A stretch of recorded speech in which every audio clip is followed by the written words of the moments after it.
Hey, I'm just going to talk about our reverse osmosis system for a minute that I installed. It was about $300. Took me about two hours to install. Um, there's lots of different kinds out there that are more cheap or cheaper, more expensive, more filtration, less filtration. Ours is kind of the standard 6 filter, 6 stage. You can get less, they're like 4. Um, I just knew that our water was super crappy before, and now it tastes great. So we kind of just took a shot with this one, and it worked out well. So the hardest, kind of most technical thing about it, about the install, was putting in this hole because I had to drill into our granite. So it was like a $10 bit from Home Depot, and then just had to add water and um, drill, add water, drill, make sure it went in straight. It's pretty forgiving though because it's got this nice big flange, so even if your hole's kind of wonky, it won't show. And then I just had to make sure that I took the measurements to make sure I didn't hit the supporting boards or the flange of the sink. Just make sure I put it in the right spot.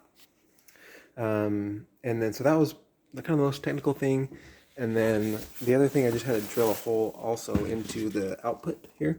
I don't know if you know this or not. I did not know this, but reverse osmosis systems, for every 2 gallons, for every gallon that you get of filtered water, you waste 2 gallons because of how it cleans itself, a membrane, something like that.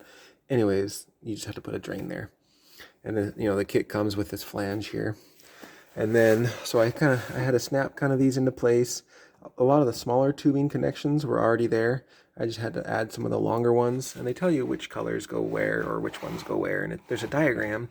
It wasn't perfect instructions. You could tell that it had been translated from Chinese, so the grammar was off, and like the instructions said that they were for my specific unit, but there was a couple things that weren't quite right. But there's plenty of stuff online and other YouTube videos that I found that I just used. And yeah, and then so I had to, shut off the water and then add this little T in there. I put some Teflon tape, and then it was like a 3/4 inch crescent wrench or whatever it is to tighten it and loosen it. And you just put that in there, or take out the old one, put in the T, and then put your other line onto the T. And then there's the tank. One quick note on that: I thought that there was going to be an inflow and an outflow on the tank. That is not the case. There's just one, and depending on the pressure, it just goes in, and then when you turn it on, it comes out there because of the pressure. It's pressurized. Note on that: it has like a bike pump thing on it. If you lose pressure for whatever reason, you can pump it up a little bit. Anyways, also, I ended up buying an extra pump here. Because I thought my water pressure was low.